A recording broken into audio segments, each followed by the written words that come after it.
Things offers fantasy art for festival and everyday living, featuring the fine arts and craft creations of Marjorie Delaney on practical printed products such as journals, mugs, costuming, wearable art, formal wear, and accessories. We also carry a line of magical supplies, including candles, oils, herbs, and limited ritual items. All items are created in a scenic studio space in Culpeper, Virginia, and available throughout the world online, as well as at festivals and events. Magical Things offers custom creations too, such as costuming, illustrations, and more. Come visit us at magicalfantasy.com. Hello everybody, this is Shells from Let's Talk About the Music. I am super excited! Soteria is going to be on the show on October 19th. She's our very first Tacoma live musician going to be here. Super excited. October 19th, Soteria, we're going to talk about Tacoma, and blues, jazz, and who knows. It's going to be awesome.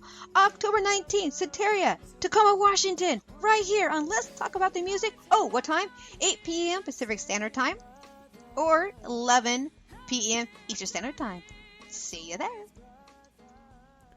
Hey, this is Stefan Groth from Germany-based fusion folk band Serb, and you're listening to Let's Talk About the Music.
Zerp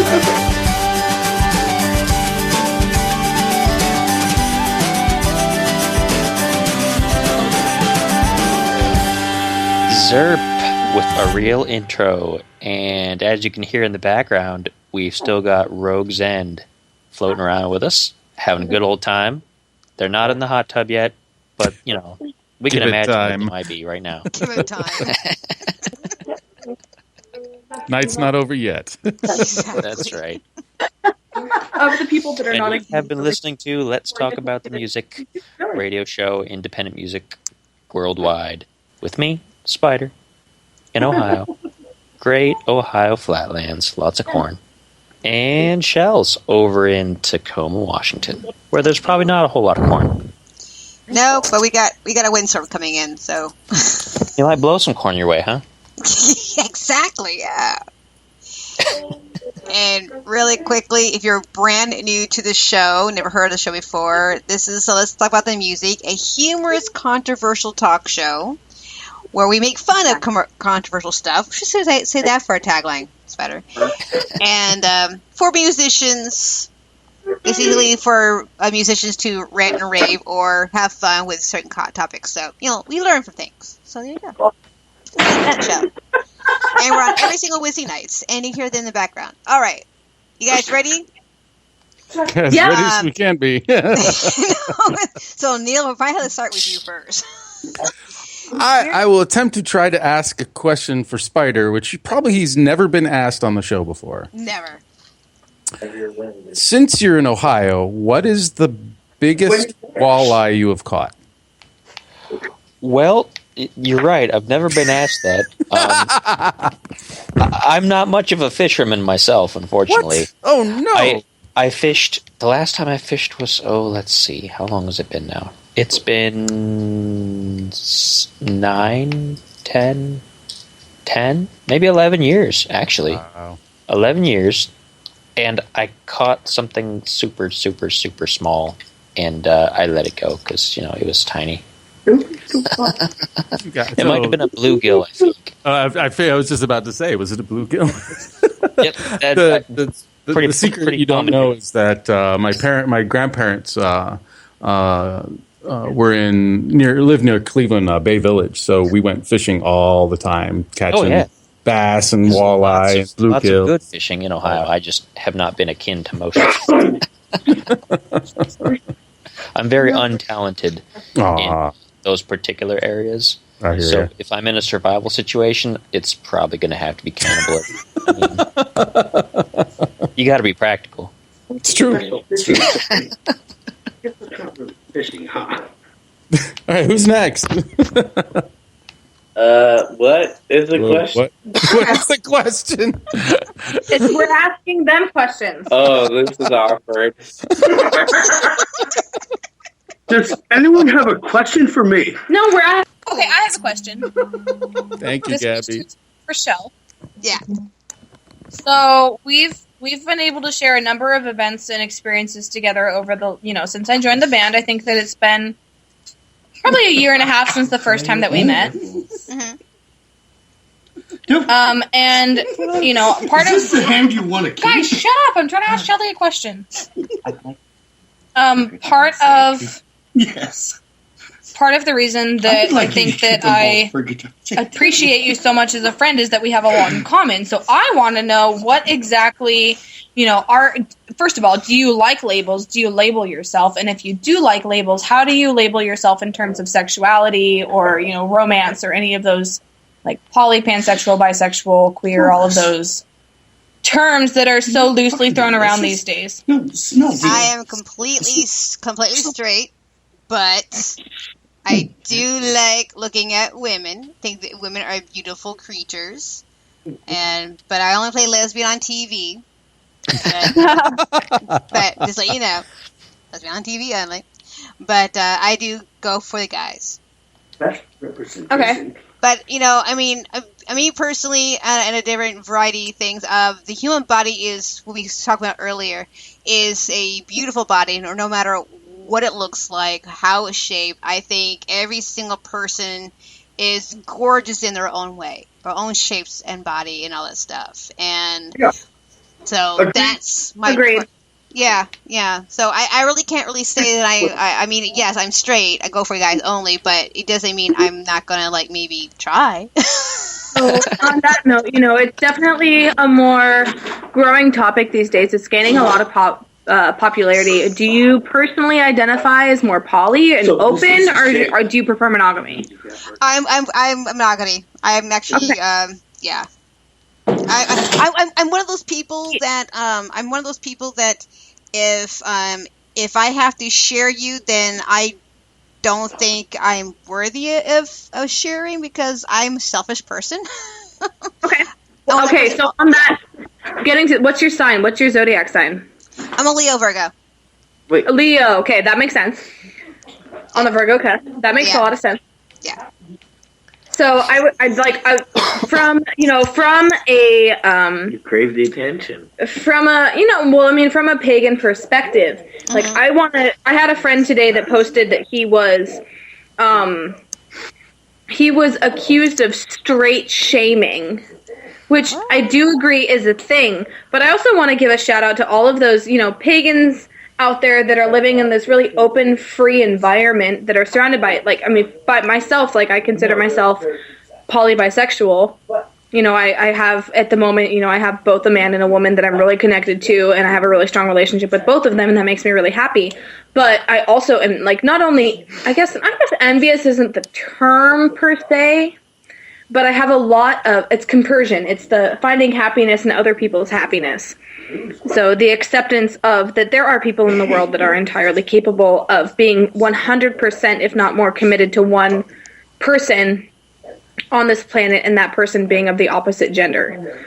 And I think that it's really hard to be that type in the world that we live in the world that we exist in, because, probably, this might be a rough guesstimation, but I would say 75% of the people that I have met from fairy world specifically identify as poly or queer or monosexual in some, multisexual in some way or another, polysexual in some way or another.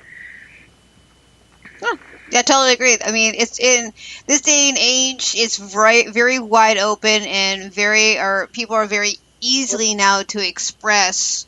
The terms are a lot looser. Yeah, it is, and it makes a lot of people scared. That's the reason why there's a lot of people. Being poly is really difficult to express in this world because it's such a, when I first learned about polyamory, 4 years ago.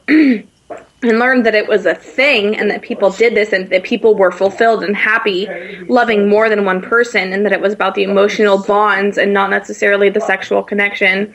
That was totally eye-opening for me, and I fell into this world that I felt accepted in. But also recognizing, there are people that I care about that don't fall into that world and don't understand it at all, but fully accept it and recognize that it exists and appreciate those aspects about their friends. Yeah. And so I feel that way about, my straight friends and my monogamous friends. That's not how I am, but I love that about you. It's one of those things that we differ in, but is not, I don't even know, I guess aspirational, not necessarily inspirational, but I recognize, the struggle that you go through, especially in our world, in our pagan, very open world. It's hard to say, this is who I am and this is what I do. Right. Yeah, I totally agree. Yep. I don't know if my mother is still listening to this, and I kind of hope she's not. But, I mean, I think the idea of polyamory is a beautiful thing, and I know I would suck at it. Chase is kind of jealous. A little. Jealousy is a really hard thing to let go of, though. Yeah, totally agree. And that makes the idea of a polyamorous relationship very difficult, because the monogamous relationship, the idea is you're involving yourself into one person so much. Yeah. But then to do it with two people, or 3 people, or 5 people, whatever the number is. And if those people are shared amongst themselves too, and if you have those jealous tendencies,